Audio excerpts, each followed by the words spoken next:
আসসালামু আলাইকুম। দেখতে দেখতে বরকতের দিন চলে গেল ৮টা। শরীরটা বেশি ভালো না, তাই ইফতারের বদল আজকে বাতি খেয়ে নিতেছি।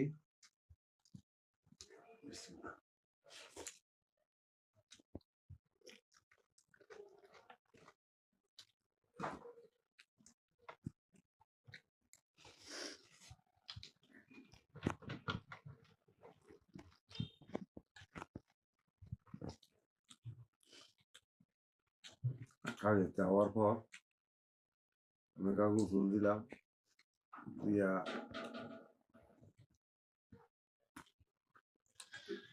কত রেস্টে থেকে ইফতার সময় হলো, ইফতারের বদলে ভাত খাইতেছি। শরীরটা খুবই খারাপ। আমার জন্য আপনারা দোয়া করবেন। ভালো থাকেন, সুস্থ থাকেন। সবার জন্য আমার পক্ষ থেকে দোয়া রইল।